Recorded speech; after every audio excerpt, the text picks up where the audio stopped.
de nous, thème central que nous avons étudié depuis, ça fait 3 vendredis. La révélation divine. Merci, c'est la révélation divine. C'est ça notre thème général que nous commençons à étudier, que nous souhaitons terminer à souhait. Nous souhaitons terminer à souhait. La révélation divine. Et nous te dit que la révélation divine est divisée en 2 catégories, en 2 groupes, en 2 ensembles.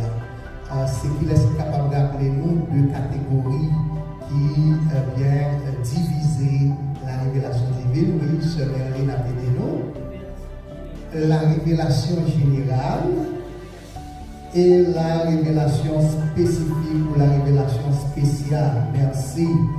Donc, ça fait nous comprendre que nous là.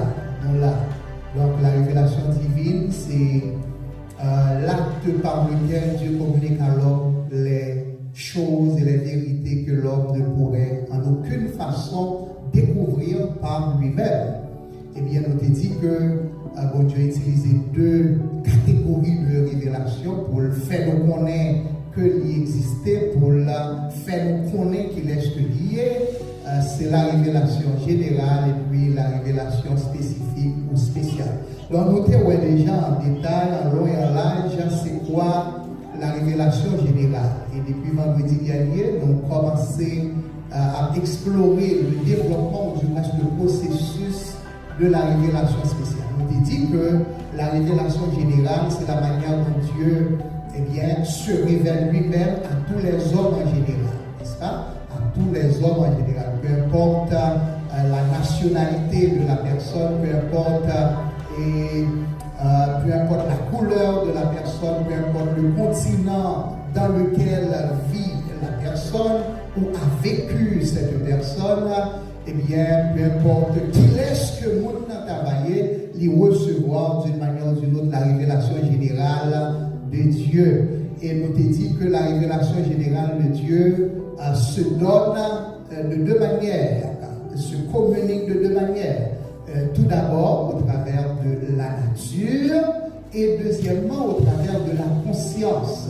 N'importe monde qui vit sous terre ça, pas dit que les pas jamais ciel là, les pas jamais la lune là, les pas jamais soleil là, les pas jamais paysage là. Donc ça c'est la révélation générale.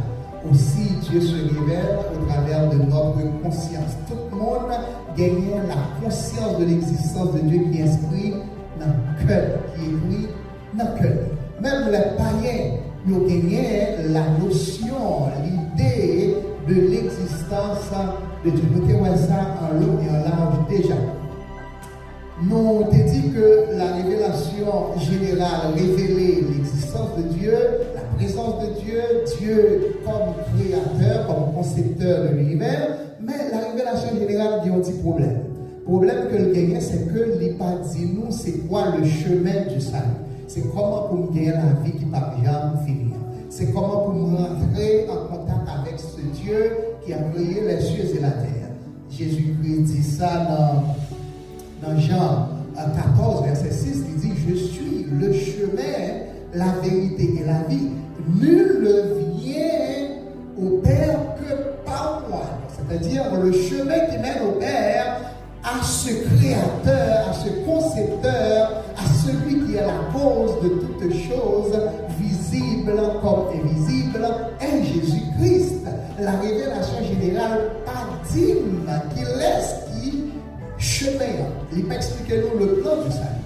D'où la raison pour laquelle Dieu est obligé d'utiliser d'autres formes de révélation à part la révélation générale qui relève la révélation spécifique ou spéciale. Donc c'est quoi la révélation spéciale?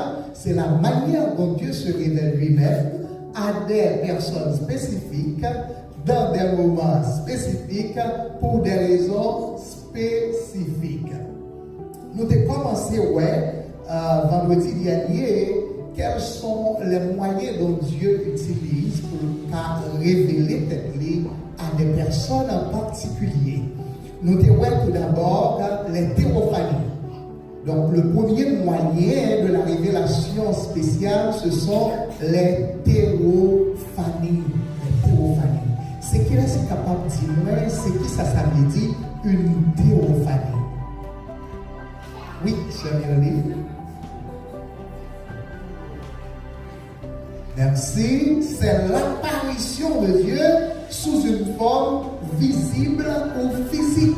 C'est la manifestation de Dieu sous une forme visible. Une façon que l'on est capable de ou sous une forme physique. Il prend n'importe quelle forme que l'il. Est-ce qu'il y a un monde qui a un exemple, un texte que nous trouvons dans la Bible qui témoignait d'une théophanie?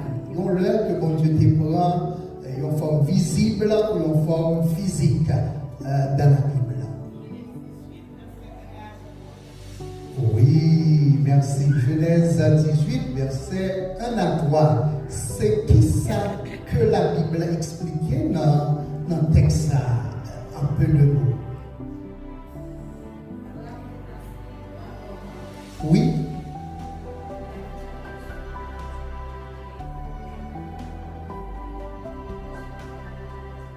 C'est ça.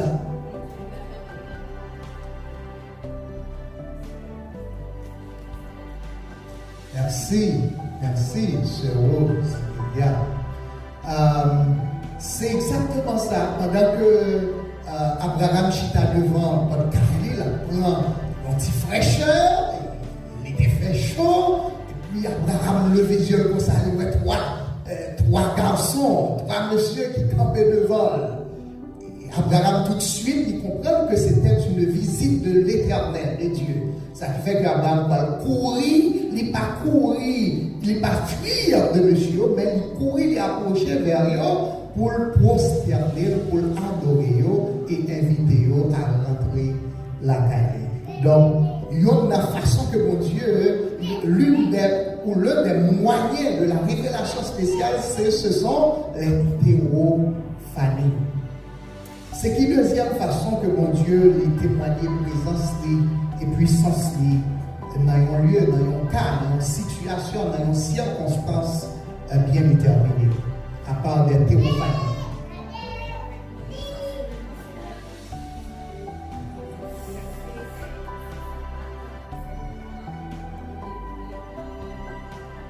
C'est ça. Merci. Ça, c'est une autre apparition de Dieu à Moïse.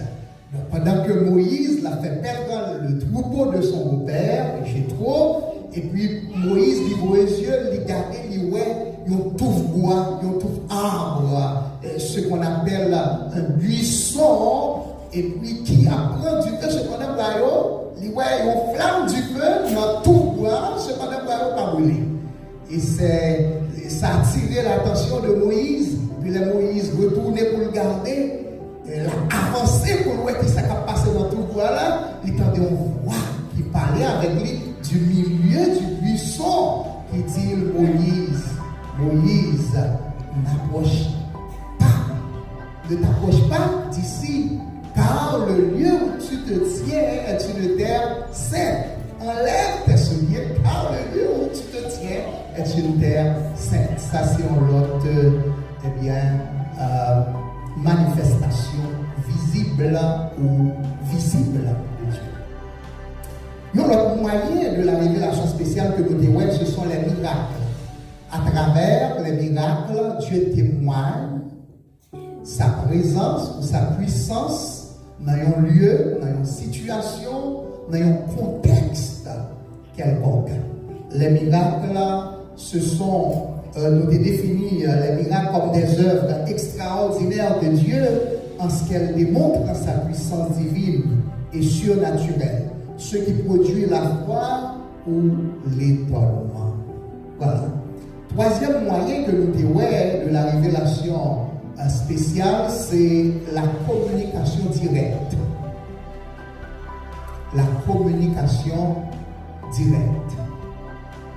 Nous dévoilons dans Nombre chapitre 12, versets 5 à 8, témoignage que mon Dieu déballe de relation que il a gagné avec Moïse. Elle dit à Aaron et puis Myriam, la sœur de Moïse, que l'elle va gagner mon prophète dans mes temps. C'est dans songe et dans vision que m'a parlé avec lui. Mais quand il s'agit de Moïse, mon serviteur, c'est pas dans vision que je parle avec lui. C'est pas dans songe que je parle avec lui. Moi, pas utiliser un intermédiaire non plus pour me parler avec lui, mais je parler avec lui bouche à bouche, face à face. Là, mon Dieu a témoigné de l'étroitesse ou l'intimité que tu as gagnée avec Moïse. Et à plusieurs reprises, mon Dieu dit par exemple, il fait Moïse camper sous montagne là, et puis il a parlé, Moïse a répondu. Mon Dieu a parlé, Moïse a répondu. Il parlait avec Moïse comme si c'était deux amis à parler. C'est qui ça a enseigné, non? C'est que le Dieu que nous servons, c'est un Dieu qui parle. C'est un Dieu qui communique. Les pas tant les faux dieux qui ont yeux mais qui ne parlent pas, qui ont bouche qui ne parle pas parler, qui ont pied mais qui ne parle pas marcher, qui ont main mais qui ne parle pas toucher. Mais le Dieu que nous servons est un Dieu qui parle. Il articule, il communique, il peut entreprendre une conversation. Non seulement lui parler, mais l'écouter aussi. Parce que s'il dit que moi parler avec Moïse bouche à bouche, c'est que gagner un échange. Ça veut dire que moi gagner cette confiance que l'homme parler avec mon Dieu, ça, l'étendait. Et non seulement l'étendait, mais il a une capacité pour le répondre. C'est garanti que nous gagnons nous prier. C'est ça. La prière, c'est la communication de l'homme avec Dieu. Prier, c'est communiquer avec Dieu. C'est par la communication directe. Ça, c'est le troisième moyen que nous avons de la révélation spéciale. Et quatrième moyen que nous avons, c'est le tirage au sort. Le tirage au sort. Est-ce qu'il y a un monde qui travaille, par exemple, de tirage au sort? C'est qui ça vous comprendre le tirage au sort? Est-ce qu'on peut le tirage au sort? Les organiser le tirage au sort? Est-ce qu'on peut participer au tirage au sort? Oui. Oui.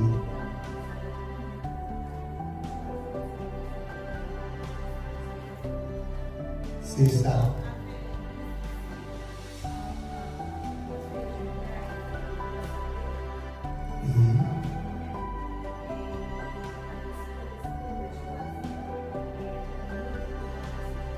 Oui.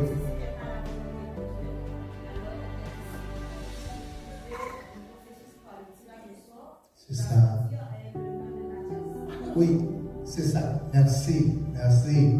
Donc, il y a un côté que nous voyons que nous avons utilisé le tirage au sort dans la Bible, c'est là que nous avons choisi un 12e apôtre pour remplacer Judas Iscariote, qui était livré le Seigneur Jésus-Christ à Juifs et autorités romaines. Donc, le tirage au sort, c'est un moyen que mon Dieu lui ordonné aux enfants d'Israël pour utiliser pour qu'on ait volonté dans une situation bien déterminée. Nous aussi, non seulement dans la Bible, on a utilisé le tirage au sort pour choisir le 12e apôtre, mais aussi on a utilisé les Josué étaient rentrés avec les enfants d'Israël dans la terre promise. Au moment de la séparation de la terre promise, méthode qui ont été utilisées pour capable séparer la terre promise par chaque tribu au parti qui revient à eux-mêmes, c'était le tirage au sort. Est-ce que nous rappelez, nous, notre dernier côté de la Bible, il parlait de l'utilisation du tirage au sort pour connaître, pour découvrir un secret, pour découvrir quelque chose qui était caché, un secret qui était caché.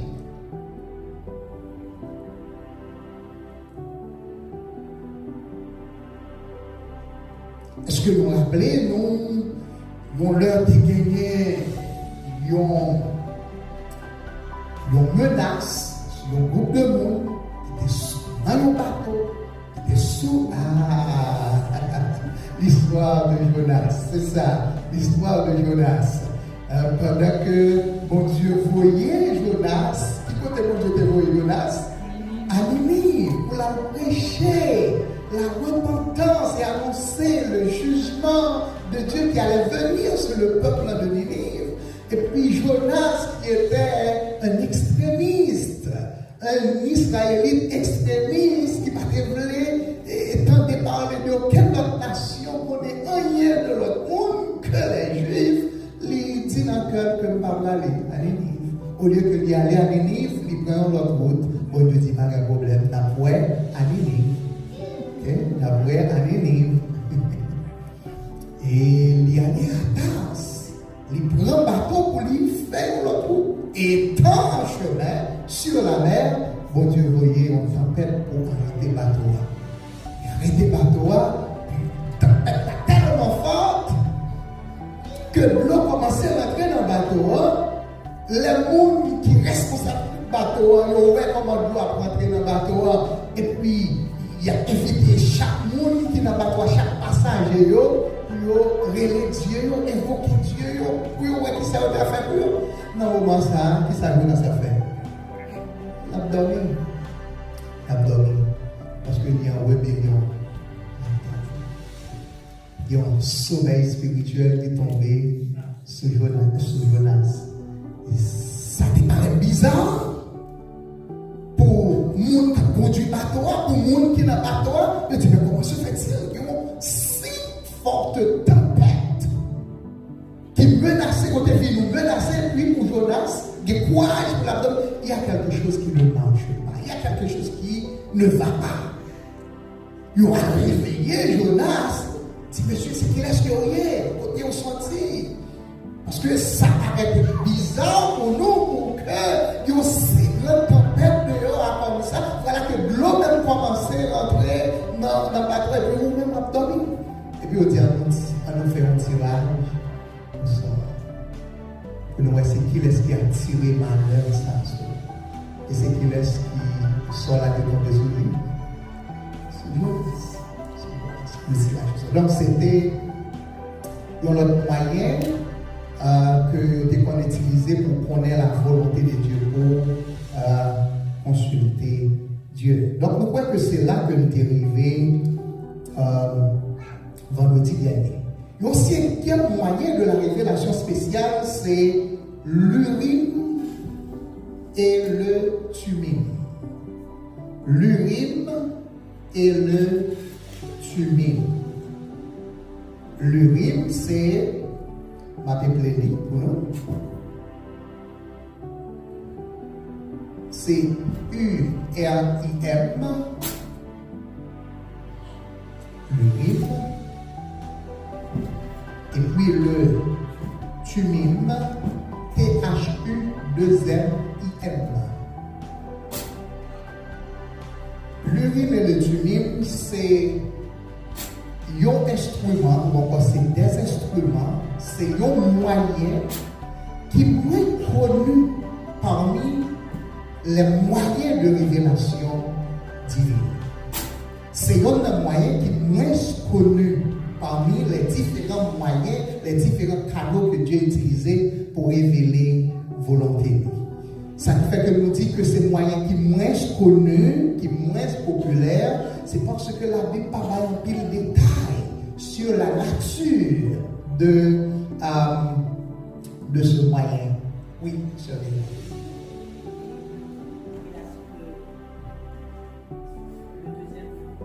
C'est l'Urim et Thummim. Oui, T-H-U-2-M-I-M.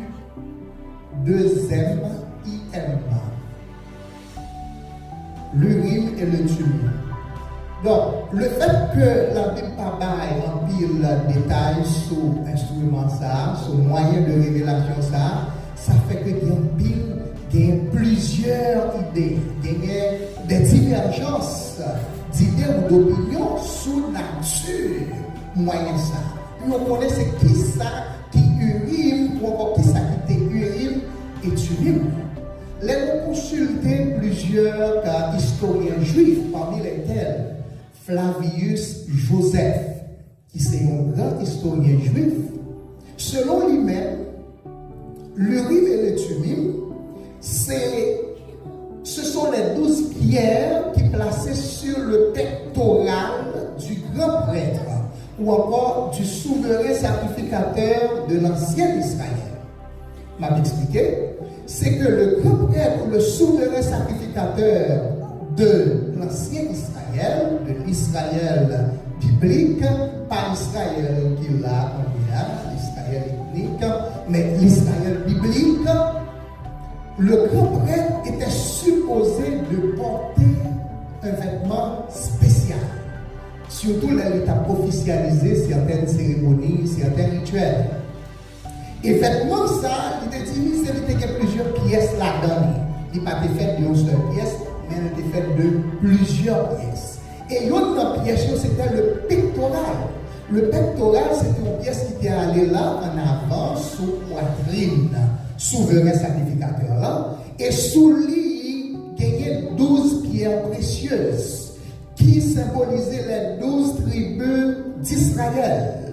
Selon ce historien, à savoir Flavius Joseph, l'Urim et le Thummim, dont il est question ici, c'est avoir le pectoral pour historien ça. Cependant, pour d'autres historiens, l'Urim et le Thummim, ce n'est pas le pectoral, ce n'est pas les 12 pierres précieuses qui plaçaient sous poitrine grand prêtre là, sinon que c'était 2 pierres, juste 2 pierres précieuses. Que vous te mettez dans une petite poche, dans le pectoral. Ce n'est pas les 12 pierres, mais c'était 2 pierres que vous te mettez dans une petite poche, dans le pectoral. Et à quoi servaient ces 2 pierres?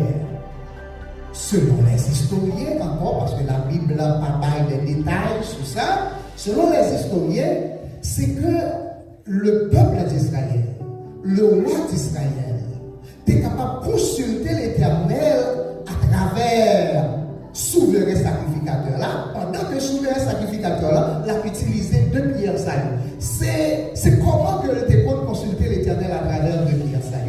C'est que si il y a besoin qu'on ait la volonté de Dieu dans une circonstance, dans un contexte en particulier, nous parlons. Le prêtre là, il fait un rituel que nous devons faire. Et si 2 pierres saillot allumées, la réponse était oui. Si après le rituel là, pierre yo pas allumé, yo été éteint, c'est que la réponse était non. Est-ce que vous comprenez l'idée? Donc c'était 2 pierres qui étaient placées dans une pochette dans le pectoral, et que au moment de vouloir consulter l'Éternel, lorsqu'on voulait connaître la volonté de Dieu dans une situation donnée, prêtre là, les faits rituels qu'il doit faire. Et si toutes les fois 2 pierres ça a été allumées, ça veut dire que la réponse de l'Éternel était oui. Par exemple, si le peuple Israël voulait attaquer un peuple, si le roi d'Israël avait décidé d'attaquer une autre nation, il va aller côté souverain sacrificateur là, il dit que nous venons consulter l'Éternel pour nous connaître est-ce que nous devons monter contre les enfants de Moab ou le peuple de Moab. Maintenant, sacrificateur là, fait un rituel que les doit faire. Si toutes les fois 2 pierres ça allumé, l'Éternel dit oui, nous allons monter parce que nous sommes Samaria. Mais si on ne pas allumé, l'Éternel dit non, pas monter. Parce que on n'est pas accompagné. À nous lire Lévitique chapitre 8, versets 7 à 8, pour nous capables d'expliquer pour qui ça nous croit que l'Urim et le Thummim, ce n'étaient pas les 12 pierres qui étaient sur le pectoral, sinon le plus probable pour que c'était les 2 pierres qui étaient trouvées dans une pochette. Lévitique chapitre 8.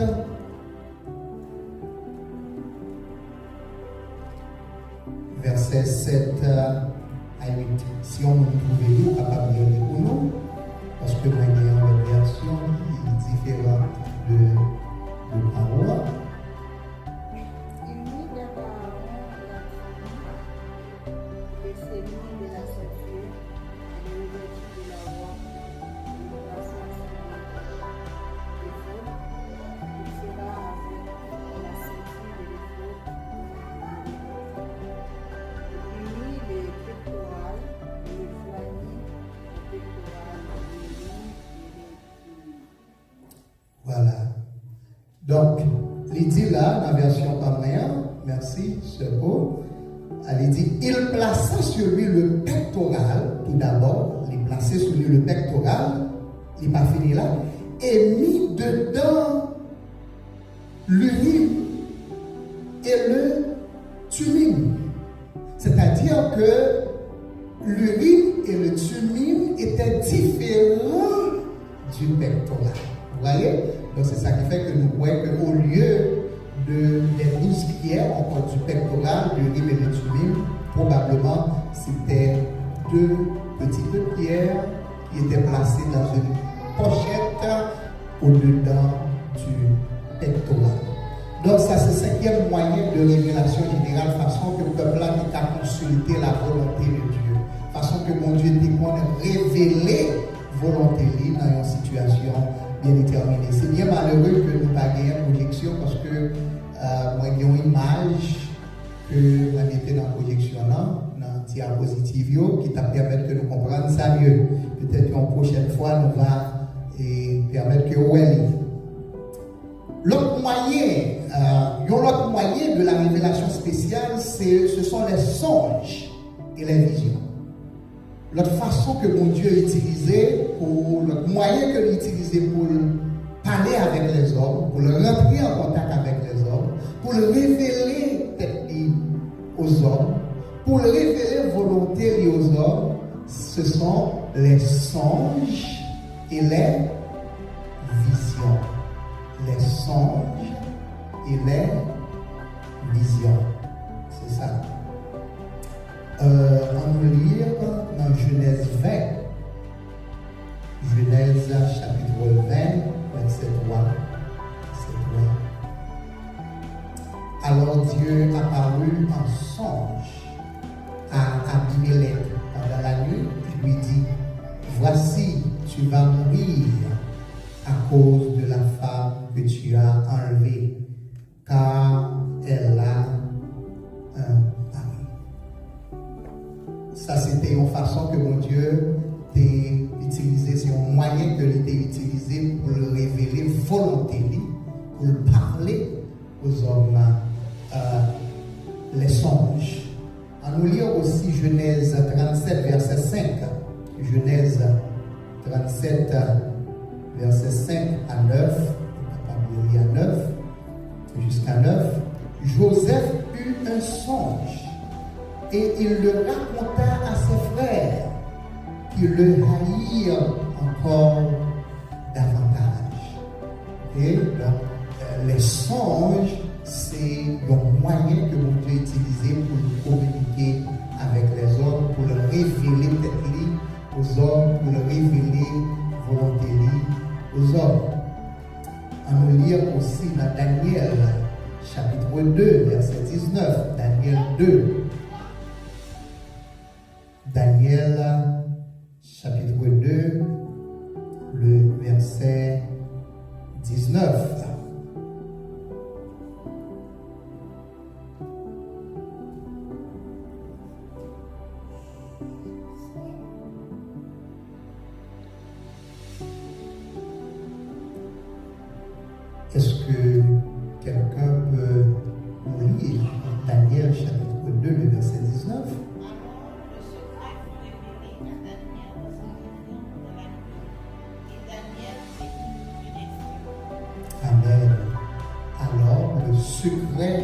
fut révélé à Daniel dans une vision quand?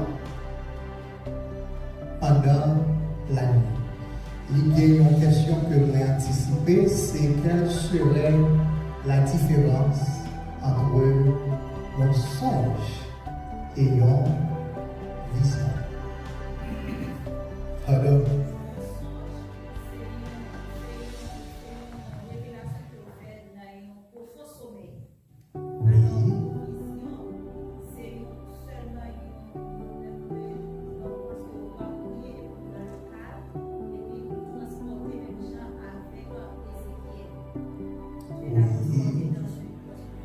dans une vision aussi. Merci, c'est une bonne réponse. Est-ce qu'il y a l'autre monde qui voulait ajouter quelque chose à cette réponse? Un songe, la différence existant entre un songe et une vision. Oui,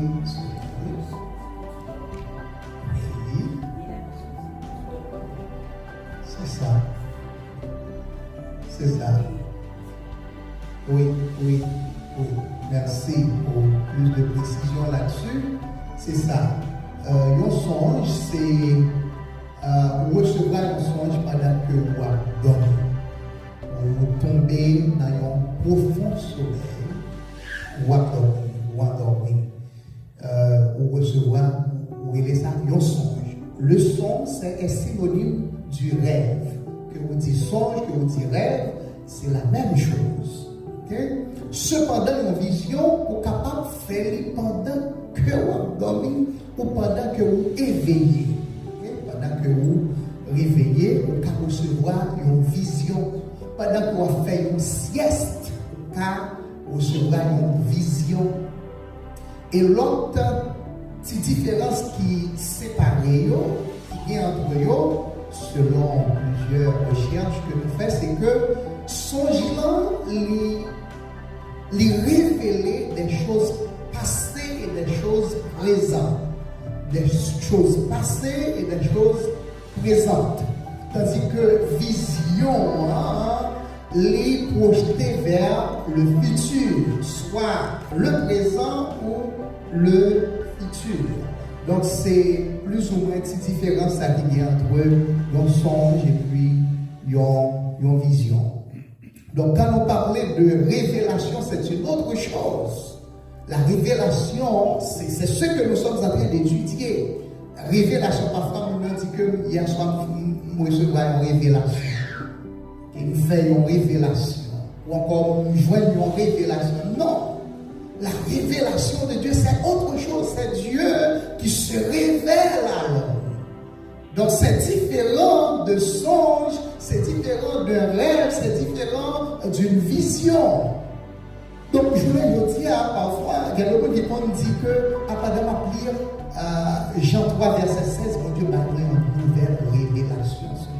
Non, ce n'est pas une nouvelle révélation. Mon Dieu m'a donné une nouvelle illumination. Sur Jean 3, verset 16. Mon Dieu parlait plus de lumière sur le texte que m'a habitué à lire, mais mon Dieu montrait d'autres choses que pas déjà dans le texte. Il illuminait moins, il flashait l'esprit moins, il ouvrit les yeux moins sur d'autres choses qui gagnaient dans le texte. Illumination et non révélation. Et voilà, donc c'est le sixième moyen que mon Dieu peut utiliser pour que il est capable de révéler tête à l'humanité, aux hommes, qui c'était les songes et puis les visions. Septième moyen de révélation spéciale, c'est l'incarnation de Jésus-Christ. L'incarnation de Jésus-Christ. On a le temps pour capable d'écrire, un peu lentement pour permettre que oui, c'est les. Oui.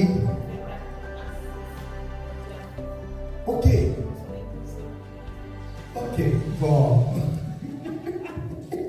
On va revenir en arrière. On a dit, est-ce qu'il y a quelqu'un qui peut nous aider? Voilà, oui, je viens. La théophanie.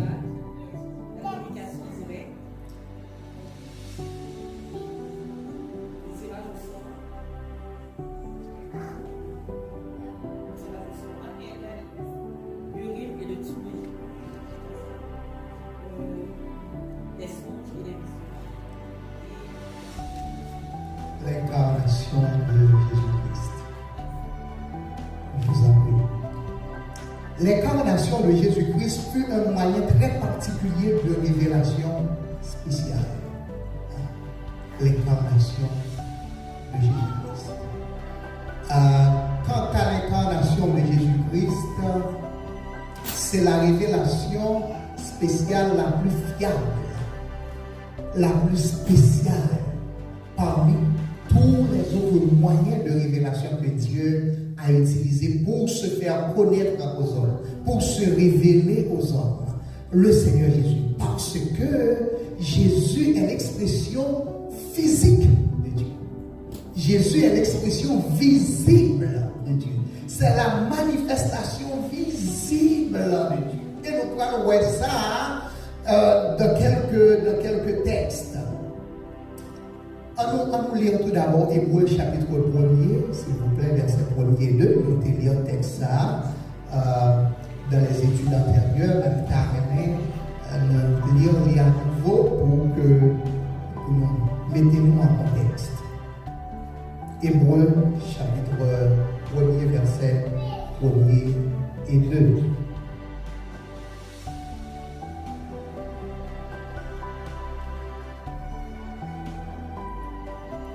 Est-ce qu'il y a un monde qui trouve capable de lire avec nous?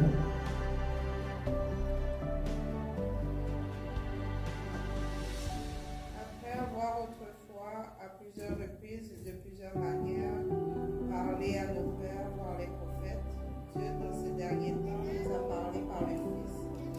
Il a établi héritier de toutes choses, par lesquelles il a aussi créé le monde, et qui étant le reflet de sa gloire et de l'empreinte de sa personne, et soutenant toutes choses par sa parole puissante, a fait la purification des péchés, et s'est assis à la droite de la majesté divine dans les lieux très hauts, devenu d'autant supérieur aux anges qu'il a élevé également plus excellents. Merci. Seigneur dit, c'est ça. Donc, après avoir autrefois, à plusieurs reprises et de plusieurs manières, parlé à nos pères, par les prophètes, Dieu, dans ces derniers temps, nous a parlé par le Fils. Il nous a parlé par le Fils. Il s'est révélé par le Fils. Il s'est révélé au travers du Fils. Donc Jésus, c'est l'expression physique de Dieu. Non seulement il s'est révélé au travers du Fils, Jésus-Christ est le Fils de Dieu. Il est le Fils de Dieu. Il est le Fils de Dieu. On répéter ça plusieurs fois parce que c'est extrêmement important d'être convaincu que Jésus-Christ est le Fils de Dieu, ça que les musulmans pas accepté, mais qui est la vérité? Jésus est le Fils de Dieu.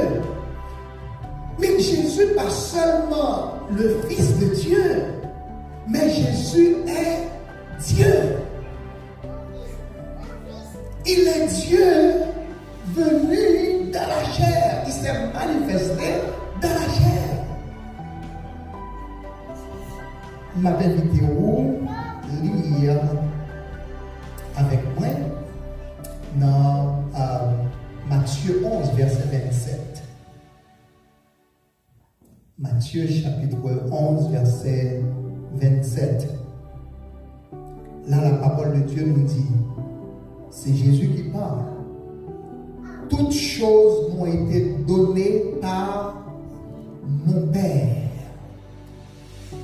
Toutes choses m'ont été données par mon Père. Et personne ne connaît le Fils, si ce n'est le Père. Personne non plus ne connaît le Père, si ce n'est le Fils. Et celui à qui le Fils veut le quoi? Le révéler. Le Fils révéla le Père. On parle de la révélation spéciale.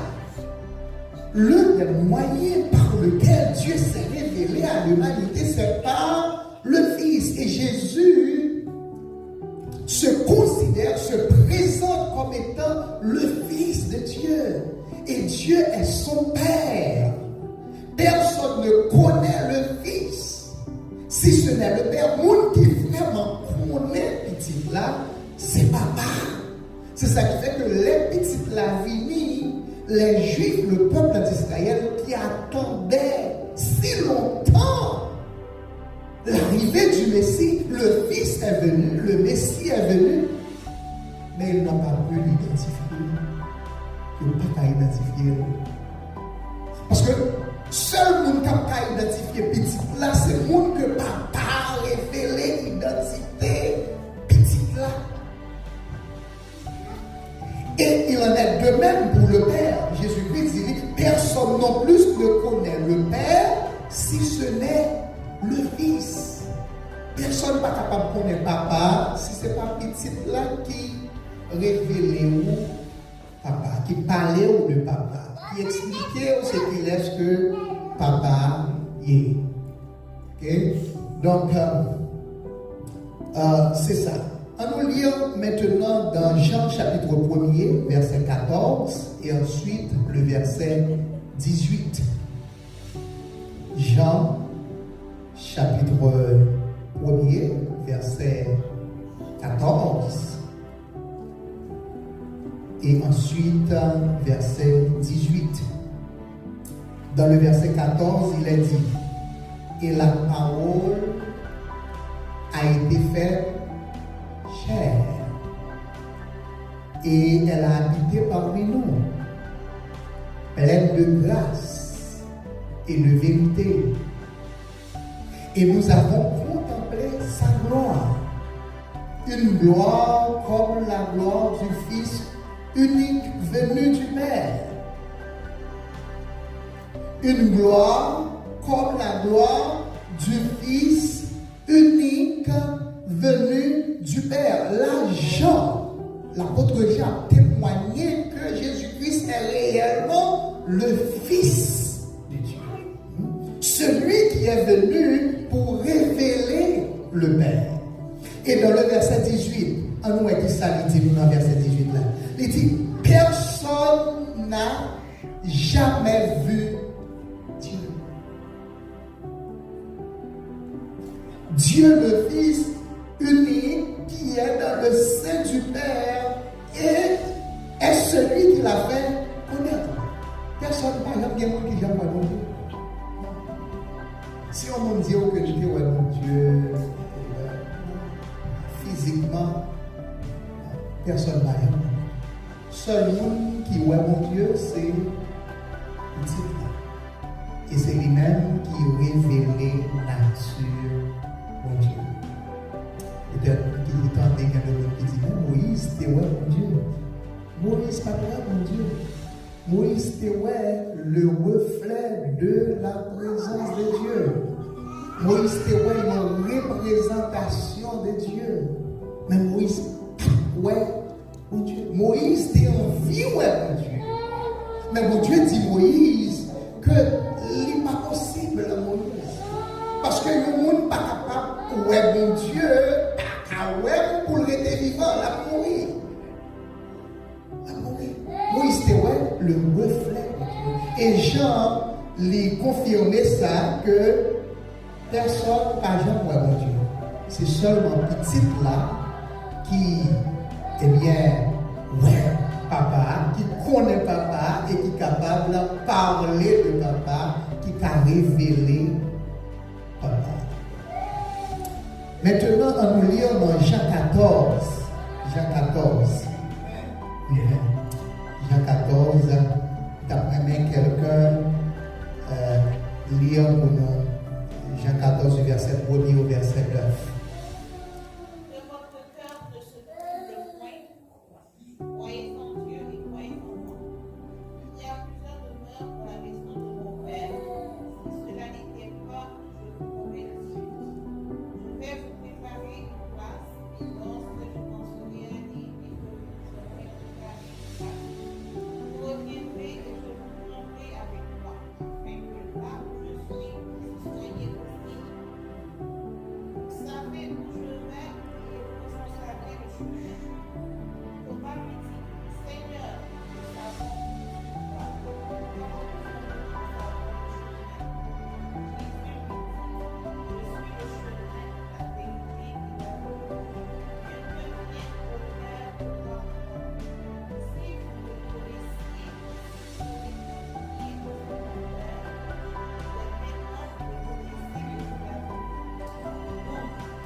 Merci. C'est ça. Donc Jésus, il y a un disciple qui dit, mais Seigneur, montre-nous le Père, et ça suffit. Jésus dit, mais ça fait si longtemps que nous avec moi, et nous pas connaissons. Est-ce que nous pas connaissons monde qui ouais papa aussi? Parce que moi dans papa, tout comme papa, même avec papa, nous fait une seule, la divinité de Jésus-Christ. Un autre argument de plus pour prouver que Jésus-Christ est non seulement le Fils de Dieu, mais il est aussi Dieu. Il est Dieu dans la chair. Il est la manifestation visible de Dieu. Nous ne pouvons pas prêter à soi en pile sur ça parce que nous devons nous détailler partie ça, les arriver dans la Christologie. Nous avons étudié la doctrine de Jésus-Christ. Là, nous avons en long et en large et en détail sur la divinité de Jésus-Christ. La divinité de Jésus-Christ. Mais comme on a parlé des moyens de la révélation spéciale, donc nous citer quelques textes pour aider à comprendre que Jésus-Christ était l'un des moyens par lesquels Dieu s'est fait connaître à l'humanité. Dieu s'est révélé à l'humanité. Et l'incarnation de Jésus-Christ, c'est l'un des moyens les plus efficaces parmi les différents moyens de révélation spéciale. Ma prière pour vous dans Colossiens chapitre 2, le verset 9, il dit car en lui, c'est-à-dire en Jésus-Christ, habite corporellement toute la plénitude de la divinité. Toute la plénitude, toute sans réserve. Toute la plénitude de Dieu, toute la plénitude de la divinité, toutes les caractéristiques, tous les attributs de Dieu résident en Jésus-Christ, habitent en Jésus-Christ. Maintenant le dernier moyen de la révélation spéciale. Qui ce sont les Écritures, à savoir la Bible, la parole de Dieu. La Bible, la parole de Dieu. dit que les Écritures sont plus importantes que n'importe quel miracle. Les Écritures sont plus importantes que n'importe quel miracle. Donc, la révélation finale de Dieu, ce sont les Écritures. C'est la Bible. En dehors de la Bible, pas d'une autre révélation de Dieu. La révélation de Dieu est achevée, alors pour ce temps, est achevée dans l'Apocalypse, chapitre 1. N'importe qui, peu importe qui, si que le gagné, même si le gagné les archevêques, évêques, n'importe qui, si que le gagné, s'il a dit quelque chose, ou lui enseigné quelque chose, lui apporter une doctrine qui va trouver dans les Écritures, l'apôtre Paul demandait pour que nous soyons capables de considérer Moussa comme un envoyé du diable et que son message est anathème. Cette personne est maudite. Cette personne ne vient pas. Moi, je vais anticiper une question que peut-être nous avons posée nous avons posé. Est-ce que mon Dieu continue à parler par des songes? Nous l'avons dit. Est-ce que continue à parler par des visions? Est-ce qu'il continue à parler de manière audible? Est-ce que mon Dieu continue à utiliser les différents moyens qu'il est habitué à utiliser pour parler à des personnes spécifiques dans des moments spécifiques pour des raisons spécifiques? Oui. Dieu n'est pas un Dieu limité. C'est un Dieu illimité. C'est un Dieu souverain. Il fait ce qu'il veut, comme il veut, quand il veut, avec par qui il veut, pour qui il veut. Nous ne pas limité pour Dieu. Il fait sembler. Il continue à parler de différentes manières. Je vous l'ai dit. Mais c'est qui précaution que moi-même ensemble avec nous avons besoin de prendre. Avec nous qui a dit que bon Dieu parlait avec nous, bon Dieu dit, bon Dieu révélé, bon Dieu. C'est est-ce que ça que nous avons dit est en accord avec l'ensemble des Écritures? Vous l'avez dit, à recevoir le message de la part de Dieu par une vision, par un songe, par une voix audible. Mais c'est qui le message que nous recevons par moyen ça? Est-ce que le message que nous recevons par moyen ça, lit approuvé, lit cohérent avec la parole de Dieu ou pas? Ou est-ce que ça que voix dit non, ou encore ça dans son là dans la vision, lit contraire à la parole? Si lit contraire à la parole de Dieu, lit anathème. Cela ne vient pas de Dieu.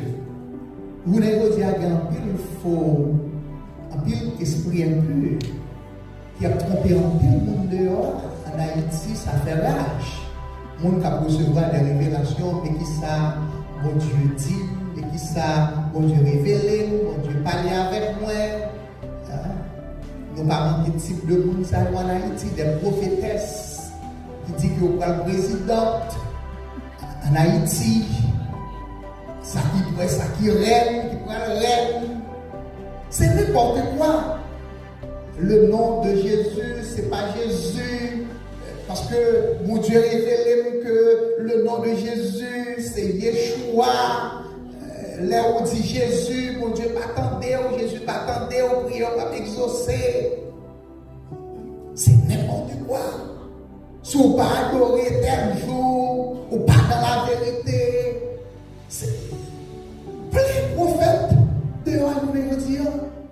Il y a même, il y en a qui tellement, d'abord dit, attention, un mot qui est un peu fort, qui gagne audace pour dire que mon Dieu dit que il y a deux madames. Il y a plusieurs madames. Parce que c'est roi que donc, nous avons besoin de faire attention avec ce que nous avons. L'important, c'est qui est-ce que nous est. Mais moi-même, quand partager la parole de Dieu ensemble avec nous, si nous tendons à dire au bagaille qui part inscrit dans les Saintes Écritures, nous avons besoin de lire pour nous dire, mais parce que ça va écrit dans la Bible. Bah ouais, ça dans la Bible. Bah ouais, ça dans la Bible. Donc, dernier moyen que mon Dieu a utilisé pour révéler tête à nous-mêmes, nous dire, c'est les Saintes Écritures. Ceci dit qu'à chaque fois que je prends la Bible, je l'ouvrir, je lire la Bible, c'est mon Dieu qui a parlé avec nous. Est-ce que mon Dieu continue à parler avec nous? Oui. C'est à quelle fréquence que mon Dieu parle avec nous? Ça dépend de à quelle fréquence que je vais lire la Bible. Si je lis la Bible tous les jours, eh bien, m'entendez la voix de Dieu tous les jours. Bon Dieu révèle technique, il révèle volonté à moi-même tous les jours. Mais si moi lis la Bible chaque un an,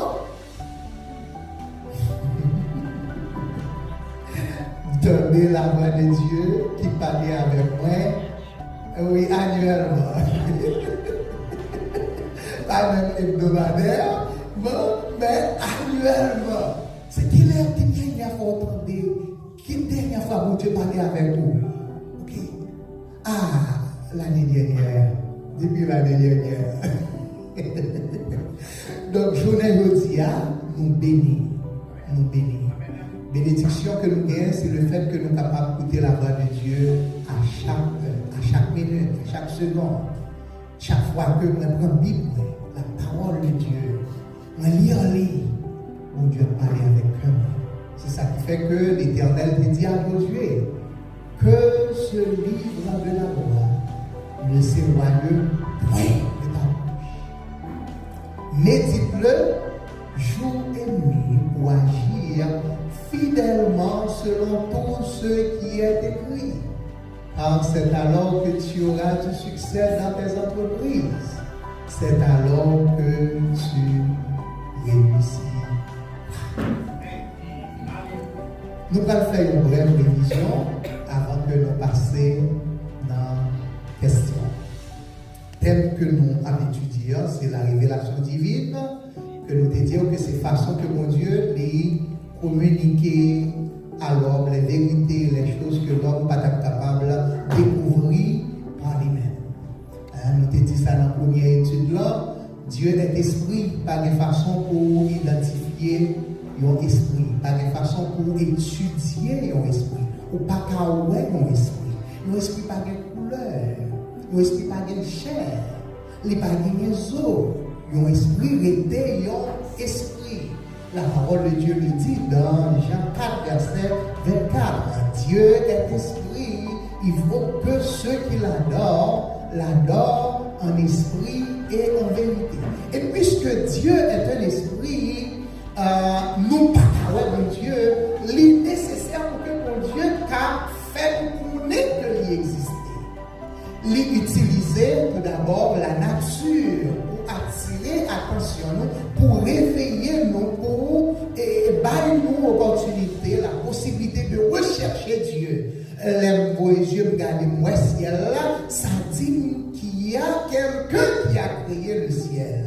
Les yeux moi ouais soleil là, moi ouais la lune là, ça dit qu'il y a quelqu'un qui domine sur toutes ces choses. Il y a quelqu'un qui a fait ces choses. Bagaille ça a gagné une cause et que ça ce sont des effets. Donc ça c'est la révélation générale. Et n'importe côté que on mounier sur la planète Terre là, ou ka ouais bagaille ça ou ka poser des questions ça. Une fois que vous commencez à poser des questions, mais c'est qui a fait tout cela? C'est qui a créé les cieux et la terre? C'est qui a créé le soleil, la lune, les oiseaux, les animaux des champs, les animaux marins, aquatiques. C'est qui les a créés? Là, on commence à poser des questions. Il faut qu'il y ait quelqu'un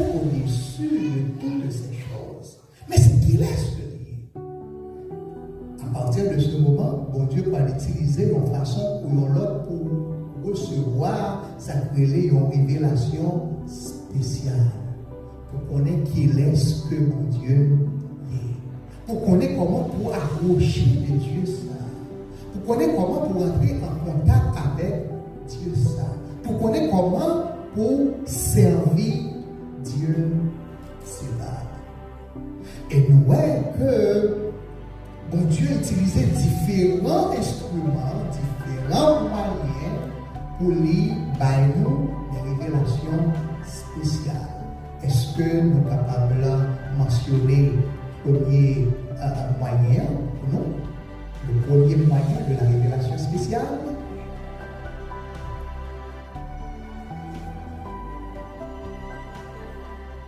La théophanie. C'est ça, la théophanie. Donc, deuxième moyen, les miracles. Les miracles témoignent la présence et la puissance de Dieu dans un contexte déterminé, dans un contexte donné. Troisième moyen, la communication directe. La communication verbale directe. C'est qui ça veut dire, la communication directe?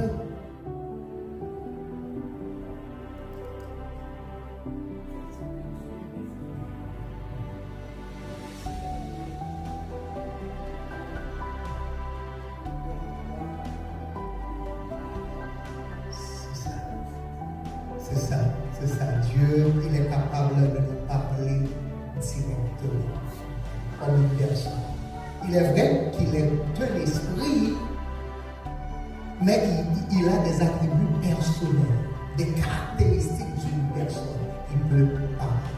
Ok? Prochain moyen, le moyen suivant, le tirage au sort. C'est ça. Donc, est-ce que nous faisons tirage au sort dans l'église d'expression péché? C'est pas un péché. D'habitude, faire tirage au sort, nous pouvons continuer à faire tirage au sort, c'est biblique. Sauf que vous souhaitez que chaque l'année nous fait tirage au sort, c'est moi-même qui gagne.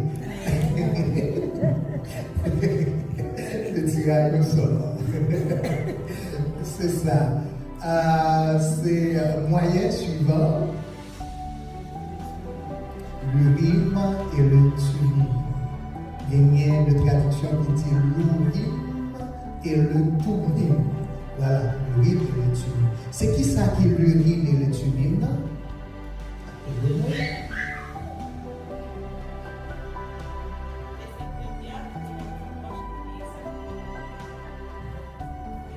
Voilà. Consulter l'Éternel.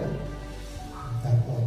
Donc, c'est probablement deux pierres qui étaient dans une petite poche, dans une pochette, dans le pectoral souverain sacrificateur. On dit que vêtements sacrificateur il y a plusieurs pièces, et une des pièces, c'était le pectoral qui s'est parti, qui couvrit poitrine souverain sacrificateur. Et sous partie ça, il y a 12 pierres précieuses qui représentaient les 12 tribus d'Israël. Donc, dans le pectoral là, il y a une petite poche, probablement, il y a deux pierres qui auraient l'urim et le thummim. Donc, deux pierres ça y est, à travers les deux pierres ça y est, ils vont consulter la volonté de l'Éternel. C'est comment que mon Dieu te qu'on répond au travers de moyens ça. Comment te qu'on répond? C'est qu'il est nous connaît que la volonté de Dieu est positive ou négative. Là, elle dit oui, là, elle dit non. Les deux petites pierres ont allumé, c'est-à-dire les positifs. Mon Dieu dit oui. Ok? Et là, au pas allumé, il dit non. Ça. Le rime et le tummim. C'est ça. Voilà, c'est ça. Donc, moyen suivant, les songes et les visions. Les songes et les visions. Mon Dieu communiquait par des songes, il communiquait par des visions. Et nous voyons qu'il communiquait avec Joseph par un songe, il communiquait avec Abimelech par un songe, il communiquait avec Daniel par une vision durant la nuit, les songes et les visions. Prochain moyen suivant, l'incarnation de Jésus-Christ, l'apparition de Jésus-Christ, la manifestation de Jésus-Christ dans la chair. Ça, c'est un autre moyen de révélation spéciale. Est-ce que nous avons un texte ou corée pour justifier? Voilà, Hébreux 1er, verset 1er à 4. C'est ça, c'est bien. Et puis, il y a un autre moyen encore de la révélation spéciale. Les Écritures. Donc, les Écritures, c'est la révélation finale de Dieu pour ce temps. Il est vrai que les nous vivons dans la gloire. Il y a d'autres révélations que nous allons recevoir dans le futur, dans la gloire. Mais pour ce temps-ci, dans cette vie, les Écritures, c'est la révélation finale de Dieu. Bien que ce ne soit pas la révélation exhaustive de la connaissance de Dieu. Dans les Écritures, nous n'avons pas gagné toute la connaissance à propos de Dieu. Mais dans les Écritures, quand Dieu révèle nous ça que nous avons besoin de connaître pour nous gagner la vie éternelle. Il révèle nous le nécessaire pour obtenir la vie éternelle. Dans la Bible, nous avons le plan du salut, le plan de la rédemption, l'histoire de la rédemption. Mais pour ce temps-ci, c'est la révélation finale de Dieu. Donc, nous avons là, nous remercions nous qui ont fait effort pour être capables là, après le dire, pour nous terminer thème ça, qui c'est la révélation divine, pas bien que nous avons posé le fondement. C'est le premier thème que nous étudions, dans la série de thèmes que nous avons étudiés, c'est parce que nous avons posé une base. Et après que nous finissons de poser base ça, pendant 2 ans, c'est base que nous avons posé. Nous commençons par le commencement, de manière à ce que nous arrivions plus devant. Nous n'avons pas perdu. Nous avons progressé ensemble dans la connaissance de la parole de Dieu. Nous félicitons vous-même qui regardez nous à travers les réseaux sociaux. Nous invitons à continuer à regarder la série d'études et on s'abonne Dieu va bénir. Si vous gagnez des questions à poser, n'hésitez pas à les poser en dessous de la vidéo. Donc,